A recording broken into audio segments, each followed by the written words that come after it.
เวลาเราลงลึกๆเนี่ยเห็นไหมครับใบมันลงลึกมันจะขวางฟังเสียงเห็นไหมครับมันจะเกิดเอฟเฟกต์ถ้าเราลงลึกรายการแลบขี้โม้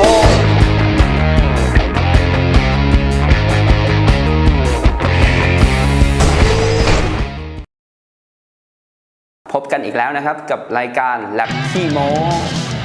วันนี้นะครับทุกท่านเราจะมาขยายความจากรายการช่างที่คุยนะครับเรื่องการใช้ลูกหมูหรือเครื่องเจียนะครับแบบผิดและแบบถูกนะครับซึ่งจริงๆแล้วหลายๆคนก็คงอาจจะถนัดคนละแบบนะครับแต่วันนี้เราจะมาพิสูจน์กันเลยใน lab ของเราว่าตัดแบบไหนให้ผลเป็นยังไงแล้วตัดแบบนี้เจียไปข้างหน้าเจียไปข้างหลังเป็นยังไงนะครับซึ่งวันนี้อาจารย์เก่งรอผมอยู่ที่ห้องทดสอบของเราแล้วนะครับเดี๋ยวนะครับพร้อมไหมครับอาจารย์เก่งพร้อมแล้วครับโอเคนะครับเดี๋ยวเราไปดูกันเลยครับวันนี้นะครับมีคลิปพิเศษนะครับสาธิตการใช้งานลูกหมูนะครับให้ถูกต้องนะครับให้ปลอดภัยสำหรับมือใหม่นะครับมือเก่าก็ดูเป็นนี่ไปก็ได้นะครับแต่ว่าข้ามไปก็ได้บางทีอาจจะรู้สึกขัดๆนิดๆนะครับเพราะบางทีเนี่ยมือใหม่เขาไม่ได้เข้าใจเหมือนเรานะครับหรือว่าไม่เคยผ่านการใช้งานมาก็จะกลัวนะครับบางทีเราคนนั้นบอกอย่างคนนี้บอกอย่างก็จะรู้สึกแบบไม่กล้าใช้งานนะครับคือจริงๆงานช่างนะครับไม่มีใครผิดใครถูกนะครับมันแล้วแต่ขึ้นอยู่กับปัจจัยหลายอย่างทั้งหน้างานและก็งานที่ทำแล้วก็ทักษะของแต่ละคนนะครับแต่วันนี้จะมาสอนสำหรับคนที่เป็นมือใหม่จริงๆหรือว่าซื้อเครื่องมือมาแล้วไม่กล้าใช้หรือจะใช้แล้วไม่รู้ว่าใช้ถูกไหมใช้แล้วมันจะพลาดไหมนะครับวันนี้เราจะมาสอนใช้ถูกต้องแล้วก็เทสความผิดพลาดให้ดูว่ามันพลาดแต่พลาดแบบไหนนะครับอย่างแรกเลยนะครับปกติเราซื้อลูกหมูนะครับหรือเจียมานะครับมันจะมีอุปกรณ์อย่างนี้นะครับหนึ่งก็คือแบตเตอรี่หรือมีสายไฟนะครับข้อ2ก็เป็นหัวแบบนี้อันนี้เขาเรียกว่ากาดนะครับกาดกันใบการสะกิดนะครับนี่คือด้ามจับนะครับตรงนี้นะครับเดี๋ยวผมจะถอดด้ามออกก่อนแล้วกันด้ามจับเนี่ยว่าช่วยจับเพื่อกรณีที่มือเราจับไม่นิ่งนะครับหรือไม่มั่นคงนะครับกรณีตัดงานยาวๆงานใหญ่ๆงานแข็งป้องกันการสะบัดนะครับส่วนตัวนี้กาดนะครับป้องกันสะเก็ดไฟนะครับป้องกันสะเก็ดไฟสะเก็ดขี้ที่มันจะเทออกมานะครับมาพูดถึงการใช้งานแล้วกันนะครับปกตินะครับเวลาเราใช้งานครั้งแรกนะครับก็ต้องเอาแบตออกก่อนนะครับปึ๊บนะครับเปลี่ยนใบนะครับมันจะมีปุ่มดำๆอยู่ตรงนี้ทุกรุ่นเลยทุกยี่ห้อนะปุ่มดำๆตรงนี้นะครับกดปุ่มเข้าไปนะครับเอามือหมุนนะครับหมุนทวนเข็มเพื่อคลายตัวล็อกออกนะครับแล้วก็ใส่ใบลงไปอันแรกนะครับผมจะลองใส่ใบตัดให้ดูก่อนแล้วนะครับใบตัดเหล็กนะครับอันนี้เขาเรียกใบตัดเหล็กนะใบแบบเป็นแบบสีดำแล้วก็อีกด้านหนึ่งก็จะมีโลโก้นะครับตรงนี้นะครับถ้าเป็นใบตัดเหล็กเนี่ยเคยเถียงกันมาอยู่ว่าใส่ด้านไหนซึ่งจริงๆใบตัดเหล็กใส่ได้ทั้ง2ด้านนะครับไม่ต้องซีเรียสนะครับแต่โดยส่วนตัวผมชอบเอาตัวอักษรไว้ด้านบนมากกว่านะครับเอาอักษรไว้ด้านบนแล้วก็ด้านนี้เป็นสีดำอย่างนี้แต่จริงๆใส่ได้ทั้ง2ด้านนะครับเฉพาะใบตัดเหล็กนะครับก็ใส่เข้าไปปุ๊บเอามือหมุนแล้วเอามือกดล็อกอีกทีนึงแล้วก็บิดให้แน่นเอาแค่พอตึงมือนะครับไม่ต้องแน่นมากนะครับให้ตึงมือนะครับทีนี้มาพูดถึงการใช้งานบ้างนะครับพอตึงมือเสร็จแล้วนะครับใบแน่นแล้วนะครับใส่แบตเข้าไปปุ๊บนะครับลองเทสเปิดเครื่องนะครับเทสเปิดเครื่องใช้งานได้นะครับตัวนี้เป็นรุ่นปรับรอบไม่ได้เนาะนะครับทิศทางการหมุนของเครื่องนะครับมันจะหมุนไปทางขวาถ้าเราคว่ำนะครับแต่ถ้าเราหงายมันก็จะหมุนมาทางซ้ายนั่นเองบางคนอาจจะสับสนเฮ้ยเขาเอียงขวาเอียงซ้ายคว่ำหงายมันจะดูงงๆนะครับเดี๋ยวจะมาทำให้ดูเป็นอย่างๆละกันนะครับแต่จริงๆแล้วเนี่ยเครื่องนี้นะครับมันออกแบบมาไว้สำหรับเจียนะครับหลักการจริงแล้วมันออกมาเอาไว้เจียไว้ขัดนะครับมันไม่ได้ออกแบบมาสำหรับตัดนะครับแต่เราเอาไปประยุกต์ใช้การสำหรับตัดเหล็กตัดไม้เพราะการตัดที่ดีเนี่ยควรจะมีแท่นนะครับแท่นตัดที่มั่นคงนะครับปลอดภัยมากกว่าแต่ตรงนี้มันเป็นงานใช้ในแบบเขาเรียกอะไรงานแบบผสมนะครับแต่หลักการจริงๆแล้วเนี่ยมันเอาไว้เจียนะครับเขาถึงเรียกว่าหินเจีย4 นิ้ว 7 นิ้วนะครับเครื่องเจียนะครับเครื่องเจียมากกว่านะครับอย่างแรกนะครับผมจะลองตัดเหล็กตรงนี้ให้ดูนะครับอย่างที่บอกใบเนี่ยมันไม่ได้ออกใบมาให้ตัดเหล็กนะครับแต่ว่าก็ตัดได้นะครับเหล็กที่เหมาะสมนะสำหรับตัดงานเหล็กนะครับเหล็กกล่องก็ได้ติดอะไรก็ได้แต่มันมีข้อแม้อยู่ว่าถ้าเป็นเหล็กที่ใหญ่กว่าใบนะครับใหญ่กว่าใบลองใบวางดูนะเห็นไหมครับมันตัดทีเดียวเนี่ยมันไม่ขาดเพราะว่าใบมันไปไม่ถึงยิ่งถ้าเป็นใบเก่าก็ยิ่งเล็กลงปุ๊บมันก็ยิ่งไม่ขาดจริงไหมครับมันก็ต้องมีการหมุนแต่ละด้านเพื่อตัดให้ขาดใช่ไหมครับทีนี้เนี่ย เมื่อเราหมุนเนี่ยเหล็กมันก็จะไม่มั่นคงเพราะมันต้องหมุนนะครับเราคงไม่มันล็อกแล้วหมุนล็อกแล้วหมุนล็อกแล้วหมุนอย่างนี้มันก็ช้าในงานช่างจริงๆนะครับตัดพวกเหล็กกลมนะครับเหล็กแท่งตัดได้นะครับเดี๋ยวจะตัดให้ดูก่อนอันนี้นะครับผมยิงสกรูลงไปตรงนี้นะครับเดี๋ยวจะสาธิตกันว่าผมจะตัดหัวน็อตเนี่ยนะครับเดี๋ยวผมจะลองตัดครึ่งก่อนผ่าครึ่งเลยกลางหัวนี่เลยว่าผ่ายังไงกรณีบางคนอยากจะแต่งผ่าหัวเสร็จแล้วก็ตัดขาดแล้วก็จะเจียนะครับแล้วก็จะมาตัดเหล็กตามขั้นตอนนะครับขั้นแรกเลยต้องใช้นะครับก็ต้องมีถุงมือนะครับหมวกเซฟตี้นะครับเป็นฟูลเฟสนะครับการแต่งตัวนะครับรองเท้าผ้าใบนะครับเสื้อรัดรูปนะครับไม่มีชายนะครับขอแต่งตัวแป๊บโอเคนะครับทีนี้เดี๋ยวผมจะมาลองตัดตัวนี้นะครับอย่างแรกเลยก็คือจะใช้ที่จับก็ได้ไม่ใช้ก็ได้นะครับแต่ตัดตัวนี้นะลืมไปแต่ยังไม่ตัดจะลองแต่งหัวดูก่อนนะครับจะทำให้ดูว่าแต่งหัวแต่งยังไงก็ต้องปรับกาดออกมาให้มองเห็นหัวนะครับ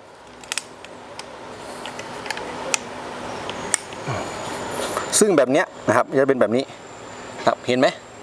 พออากาศบังก็มองก็เห็นเนาะนะครับเดี๋ยวทำให้ดูผมจะผ่าหัวน็อตไปกากบาทนะครับปกติผมจะจับแบบนี้นะครับเอามือจับด้านหลังนี้นะครับด้านหลังก็จับคออย่างนี้นะครับวางลงไปสะเก็ดจะไปข้างหน้านะครับดังนั้นในเวลาทำงานเนี่ยนะครับในไซต์งานก่อสร้างเนี่ยเขาถึงไม่ให้เดินไปเดินมาเพราะว่าอุบัติเหตุมันเกิดได้ทุกด้านเวลาเราตัดเราก็พยายามหันหน้าเข้ากำแพงจะได้ไม่ต้องโดนเพื่อนนะครับพยายามเล็งหันหน้าเข้ากำแพงไว้ให้เพื่อนทำงานด้านหลังนะครับจะได้ปลอดภัยนะครับผมจะตัดให้ดูเห็นไหมครับผ่าเห็นไหมครับไม่มีสะบัดถ้าเราจับหัวมันแน่นจับท้ายมันแน่นนะครับดูใกล้ๆได้นะครับดูใกล้ๆได้จะเป็นแบบนี้เนี่ยหัวเป็นแบบนี้เลยนะครับใกล้ๆได้เป็นแบบนี้ทีนี้นี่กรณีที่เราตัดแบ่งน็อตหรือว่าตัดเป็นรูปอะไรก็ตามต่อมาถ้าเราจะตัดให้มันขาดสมมติมีเหล็กโผล่ขึ้นมาเราอยากจะตัดให้มันขาดนะครับบางคนบอกว่าให้มันหันเข้าหาตัวมันไม่ผิดนะครับได้ทั้งคู่นะครับแต่ถ้าสไตล์ผมจะเข้าด้านนี้นะครับเปิดเครื่องนะครับจับนะครับขาดละแค่นี้กรณีนี้เหล็กมันเล็กกาดผมมันติดเหล็กเนาะมันเข้าไม่ได้แล้วก็เลยไม่ค่อยชอบใส่กาดนะครับก็เลยบางทีมันรู้สึกเกะกะเพราะว่างานเรามันหลากหลายนะครับต่อมาพอมีเหล็กอย่างนี้แล้วเนี่ยเราจะเจียให้มันต่ำลงนะครับควรจะเปลี่ยนใบถ้าตัดเราจะใช้ใบแบบนี้ใบบางนะครับใบบางประมาณ1มิลถึง2มิลแต่ถ้าเจียเราจะต้องเปลี่ยนใบนะครับอย่าเอาใบตัดไปเจียนะเพราะว่าโอกาสที่ใบมันจะบางลงแล้วก็หักแตกมันมีสูงนะครับก็เอาใบออกนะครับใส่ใบเจียนะครับใบเจียแบบนี้นะครับใบจะมีนูนๆอย่างนี้ครับใส่ลงไปปึ๊บล็อกครับถึงจะพอตึงมือนะครับเวลาเจียนะครับเราก็จะปรับให้มันถนัดมือนะครับจับให้ถนัดมือนะครับเปิดเครื่องนะครับเจีย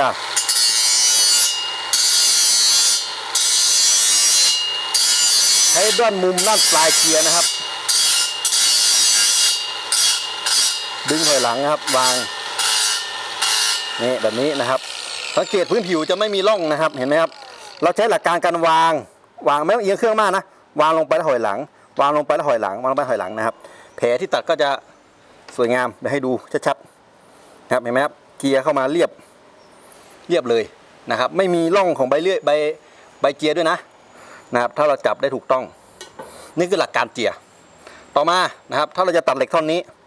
สมมติเราจะตัดเหล็กท่อนนี้นะครับถ้าเป็นเหล็กที่ท่อนเล็กเท่าปากกาเนี่ยตัดขาดได้เลยแต่เหล็กนี้มันใหญ่กว่าเราจะตัดยังไงซึ่งปกติเหล็กแบบนี้ต้องตัดด้วยแท่นตัดไฟเบอร์นะครับถึงจะเหมาะสมนะอย่ามาตัดด้วยแบบนี้แต่กรณีที่มันจำเป็นหรือ DIY นะครับคุณต้องขีดเส้นก่อนนะครับว่าเราจะตัดตรงไหนขออนุญาตใช้มือลากนะครับพอดีไม่ได้เตรียมอุปกรณ์ขีดมาเนาะนะครับขีดเส้นให้ตรงกันนะครับขีดเส้นให้ตรงกันทั้งรอบด้านเลยนะครับเสร็จแล้วปุ๊บนะครับก็เอาลูกหนูมานะครับเตรียมท่าตัดนะครับทีนี้เนี่ยตรงเนี้ยต้องเปลี่ยนใบก่อนเมื่อกี้เอาใบไปเจียมานะครับ ทีนี้เราจะตัดนะครับบางคนก็จะบอกว่าตัดแบบนี้นะครับให้สะเก็ดเข้าหาตัวนะครับบางคนก็บอกว่าตัดแบบนี้นะครับอันเนี้ยแล้วแต่ถนัดเลยแล้วกันนะครับเดี๋ยวตัดให้ดูก่อนของผมถนัดแบบนี้นะครับจริงๆไม่มีผิดไม่มีถูกหรอกถ้าใส่กาดนะถ้าใส่กาดแบบไหนก็ได้แต่ถ้าไม่ใส่กาดต้องเอาสลิดทางนู้นเพราะไม่งั้นมันเข้าตัวแล้วมันร้อนนะครับใส่กาดตัดด้านไหนก็ได้ครับตัดท่าไหนก็ได้นะครับครับเดี๋ยวตัดเหล็กให้ดูนะครับเริ่มก็คือวางลงไปดึงถอยหลังนะครับจับลงไปไม่ต้องลงลึกนะครับเหล็กดิ้นนะครับต้องจับให้แน่น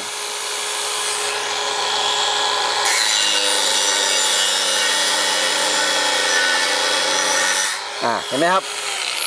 ไม่มีสะบัดไม่มีแกว่งการที่ใบสะบัดหรือใบแกว่งเกิดจากอะไร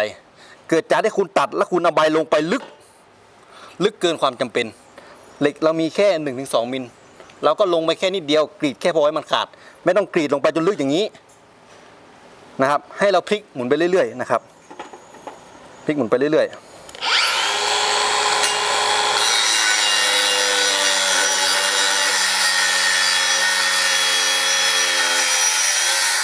อย่างนี้นะครับหมุนไปเรื่อยๆ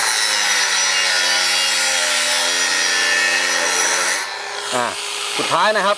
ตรงเนี้ยจะมีปัญหานิดนึงคือมันจะหนีบไปเรื่อยนะครับระวังตอนมันหนีบไปเรื่อยก็ไม่ต้องใบลงลึก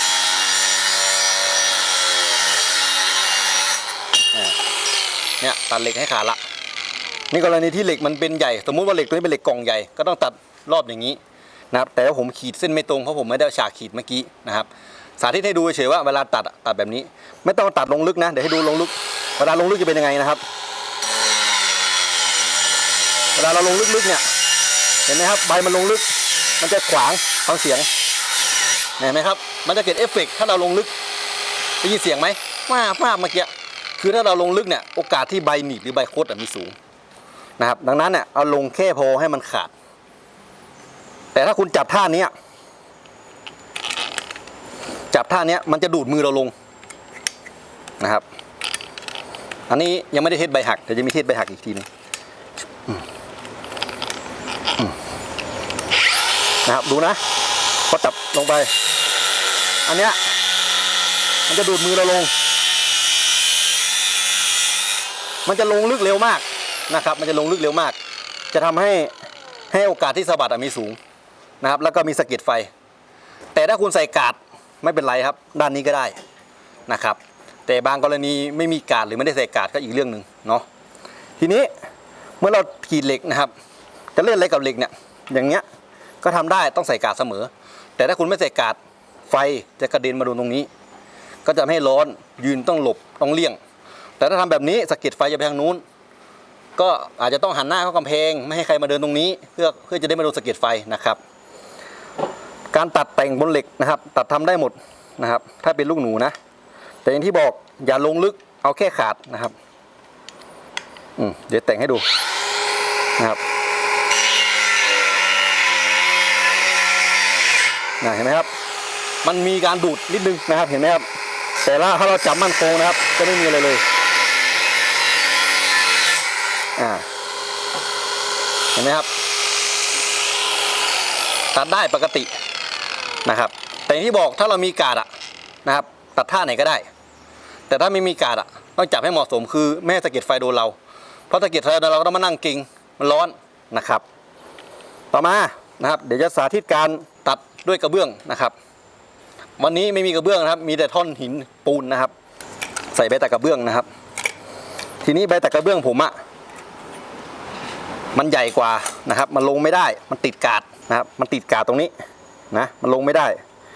นะครับมันลงไม่ได้ผมจะต้องถอดกาดออกเดี๋ยวละถอดกาดออกนะครับเพราะว่าใบมันติดกาดนะครับทีนี้นะครับใบกระเบื้องนะครับปกติแล้วมันจะมีแหวนมาให้เพราะใส่แล้วมันจะไม่พอดีนะครับแต่มันมีทริคพิเศษกรณีที่หาแหวนไม่ได้นะครับบางคนบอกว่าเฮ้ยแหวนหายทำไงไปซื้อใบใหม่สิก็ได้ครับแต่ถ้าฉุกเฉินนะครับนี่คือฉุกเฉินนะไม่ได้เป็นวิธีที่ถูกต้องเท่าไหร่นะครับให้พลิกด้านขึ้นมาแล้วเอานี่วางพอดีเป๊ะนะครับจริงๆผมมีแหวนแหละแต่ผม จะได้ไม่ต้องวิ่งแมวครับล็อกนะครับเนี่ยเวลาล็อกก็เอามือบิดนี้แหละไม่ต้องล็อกแน่นมากนะครับถ้าเราล็อกแน่นมากมันจะออกยากนะครับเพราะว่ามันเวลาเราทำงานเนี่ยการหมุนน็อตกับตัวการหมุนของเครื่องเนี่ยมันส่วนทางกันอยู่แล้วนะครับเดี๋ยวจะตัดกระเบื้องให้ดูนะว่าตัดกระเบื้องเนี่ยควรตัดแบบไหนนะครับเดี๋ยวจัดสถานที่แป๊บนะครับเดี๋ยวจะมาสาธิตการตัดกระเบื้องนะครับหรือตัดงานให้เป็นปูนนะครับกรณีสมมติคุณมีพื้นปูนอยู่ตรงนี้แล้วคุณอยากจะฝังนะครับบางงานฝังไอ้รางบางงานฝังไอ้โชคสำหรับเปิดประตูบานสวิงพื้นที่มีปูนอยู่แล้วนะเอางานปูนก่อนนะครับคุณก็ต้องวาดรูปก่อนนะครับวาดรูปก่อนเจาะรูนะครับเดี๋ยวเราจะเอาตรงนี้ออกนะครับจะออกเท่าไหร่แล้วแต่เรานะครับขั้นตอนก็คือวาดรูปเสร็จแล้วนะครับใช้ใบตัดกระเบื้องนะครับอันนี้ไม่ได้ใส่กาดเพราะว่าใบมันติดกาดนะครับใบมันติดกาดไหมมันพอดีเป๊ะเลยนะครับมันใส่ไม่ได้นะครับก็เหมือนเดิมนะครับเดี๋ยวจะจับให้ดูทั้งสองแบบนะครับไม่ได้ใส่กาดนะครับจะมีฝุ่นนิดนึงนะครับเปิดเครื่องนะครับวางเห็นไหมครับลากถอยหลังมาน้ำหนักปล่อยมือเดียวก็ได้เห็นไหมครับถ้าเราจับแบบนี้เราคอนโทรลมันง่ายแต่ถ้าอีกด้านหนึ่งล่ะจับแบบนี้ล่ะเห็นไหมครับมันใกล้มือเรากาดก็ไม่มีนะครับเห็นไหมฝุ่นก็จะเข้าแต่เรามือก็จะมีแต่ฝุ่นนะครับดังนั้นตัดกระเบื้องให้ไปทางนู้นดีที่สุดนะครับเดี๋ยวผมจะตัดลงไปกรีดลงไปนะครับ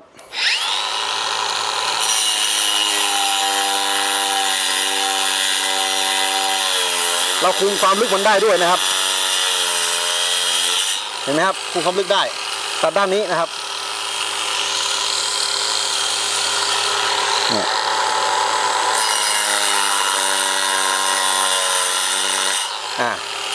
ตรงเนี้ยก็จะใช้สว่านกระแทกแยกออกเพื่อฝังโชคฝังอะไรลงไปในปูนก็แล้วแต่หรือจะแยกออกเพื่อใส่ท่อก็ได้นะครับอันนี้กรณีที่เป็นปูนนะต่อมาถ้าคุณจะตัดกระเบื้องนะครับปกติกระเบื้องมันจะมีที่ตัดเนาะเป็นแท่นกรีดเป็นเขาเรียกใบเพชรนะครับแต่ถ้าไม่มีตรงนั้นล่ะเราจะตัดกระเบื้องตัดยังไงนะครับจะได้ตัดบ่อยก็พวกงานห้องน้ำนะครับตัดเข้าหาชักโครกตัดเข้าหาฐานที่มันโค้งเว้าจะใช้ลูกหนูตัดเพราะว่าเครื่องนั้นน่ะลากน่ะมันตัดไม่ได้นะครับวิธีการนะครับคุณก็ต้องวาดรูปมาก่อนสมมุติวันนี้เป็นกระเบื้องแล้วกันนะครับปกติกระเบื้องบางกว่านี้เนาะนะครับวันนี้เราเล่นของยากเล่นของใหญ่นะครับกระเบื้องนะครับถ้าคุณจะตัดนะครับถ้าเป็นกระเบื้องที่มีลายสวยๆด้านบนให้กรีดด้านบนก่อนกรีดด้านบนให้มีร่องแล้วพลิกไปตัดให้ขาดที่ด้านล่างนะครับขั้นตอนก็คือวาดรูปเสร็จแล้วนะครับใช้ใบตัดกระเบื้องนะครับอันนี้ไม่ได้ใส่กาดเพราะว่าใบมันติดกาดนะครับใบมันติดกาดไหมมันพอดีเป๊ะเลยนะครับมันใส่ไม่ได้นะครับก็เหมือนเดิมนะครับเดี๋ยวจะจับให้ดูทั้งสองแบบนะครับไม่ได้ใส่กาดนะครับจะมีฝุ่นนิดนึงนะครับเปิดเครื่องนะครับวางเห็นไหมครับลากถอยหลังมาน้ำหนักปล่อยมือเดียวก็ได้เห็นไหมครับถ้าเราจับแบบนี้เราคอนโทรลมันง่ายแต่ถ้าอีกด้านหนึ่งล่ะจับแบบนี้ล่ะเห็นไหมครับมันใกล้มือเรากาดก็ไม่มีนะครับเห็นไหมฝุ่นก็จะเข้าแต่เรามือก็จะมีแต่ฝุ่นนะครับดังนั้นตัดกระเบื้องให้ไปทางนู้นดีที่สุดนะครับเดี๋ยวผมจะตัดลงไปกรีดลงไปนะครับ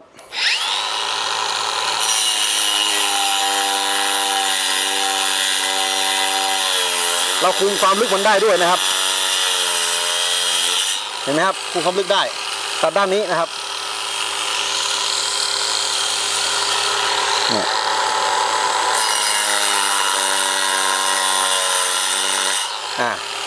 ตรงเนี้ยก็จะใช้สว่านกระแทกแยกออกเพื่อฝังโชคฝังอะไรลงไปในปูนก็แล้วแต่หรือจะแยกออกเพื่อใส่ท่อก็ได้นะครับอันนี้กรณีที่เป็นปูนนะต่อมาถ้าคุณจะตัดกระเบื้องนะครับปกติกระเบื้องมันจะมีที่ตัดเนาะเป็นแท่นกรีดเป็นเขาเรียกใบเพชรนะครับแต่ถ้าไม่มีตรงนั้นล่ะเราจะตัดกระเบื้องตัดยังไงนะครับจะได้ตัดบ่อยก็พวกงานห้องน้ำนะครับตัดเข้าหาชักโครกตัดเข้าหาฐานที่มันโค้งเว้าจะใช้ลูกหนูตัดเพราะว่าเครื่องนั้นน่ะลากน่ะ มันตัดไม่ได้นะครับวิธีการนะครับคุณก็ต้องวาดรูปมาก่อนสมมุติวันนี้เป็นกระเบื้องแล้วกันนะครับปกติกระเบื้องบางกว่านี้เนาะนะครับวันนี้เราเล่นของยากเล่นของใหญ่นะครับกระเบื้องนะครับถ้าคุณจะตัดนะครับถ้าเป็นกระเบื้องที่มีลายสวยๆด้านบนให้กรีดด้านบนก่อนกรีดด้านบนให้มีร่องแล้วพลิกไปตัดให้ขาดที่ด้านล่างนะครับเพราะว่าถ้าคุณตัดด้านเดียวเนี่ยเวลามันใกล้ขาดมันจะหักเพราะมันหักเนี่ยมันจะทำให้ด้านที่สวยแตกไปด้วยนะครับดังนั้นเนี่ยเราจะกรีดด้านที่เราต้องการก่อนนะครับตัดให้ดูผมจะตัดท่อนนี้ออกนะปกติถ้าเป็นกระเบื้องเนี่ยเราต้องกรีดก่อนนะครับกรีดเลยจับแบบนี้ครับมันจะคุมความตรงได้ง่ายนะครับ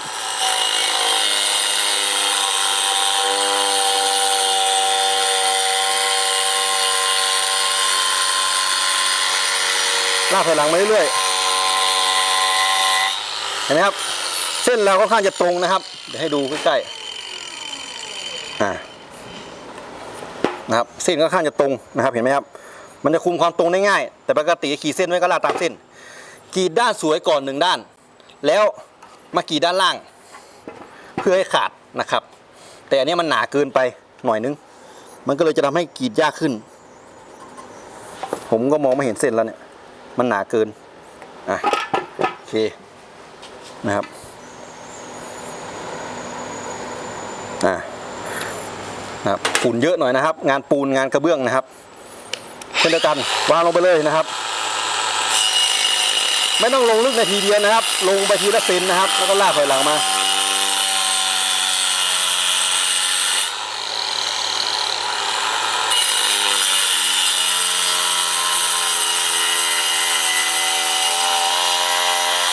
นะครับแล้วลงใหม่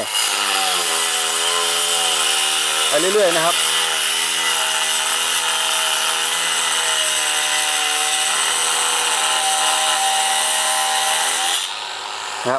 อันนี้มันหนานะครับถ้าเป็นกระเบื้องนี่ขาดไปแล้ว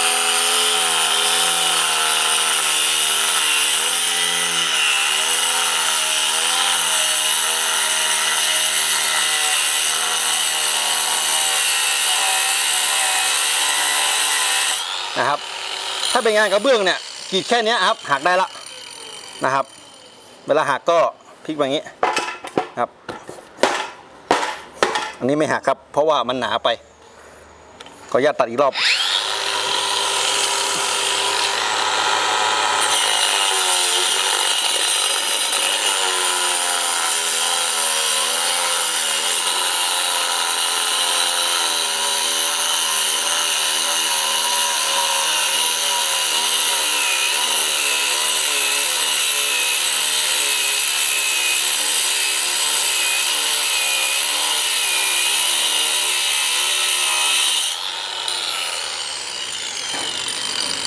ฝุ่นสุดยอดนะครับอันนี้ผมไม่ได้ตัดผ่าครึ่งนะครับเพราะว่าจะหักให้ดูนะครับเห็นรอยตัดไหมครับให้กรีด2ฝั่งเพื่อไม่ให้มันฉีกถ้าเรากรีดฝั่งเดียวเนี่ยมันจะแตกหมดนะครับนี่คือการตัดกระเบื้องใบนี้นะครับสำหรับงานกระเบื้องจะเป็นแบบนี้นะครับใช้ได้ทั้งตัดและเจียกับงานปูนแล้วมันจะมีใบเจียอีกใบหนึ่งที่เป็นเหล็กสำหรับงานตัดกระเบื้องอีกอันหนึ่งนะครับก็ประมาณนี้นะครับก็ดังนั้นนะครับการจับลูกหนูหลักๆก็คือจับท่าไหนก็ได้ให้ถนัดนะครับแต่สำคัญว่าถ้าคุณมีการ์ดจับอย่างไรก็ได้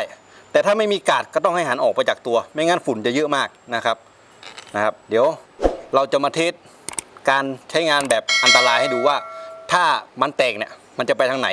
แล้วก็อีกประเด็นก็คือการคิกแบ็กถ้ามันขวางไปปุ๊บแล้วมันคิกแบ็กเนี่ยมันจะไปยังไงนะครับติดตามกันใหม่กดกระดิ่งกุ้งกิ้งกุ้งปิ้งนะครับและ Subscribe นะครับ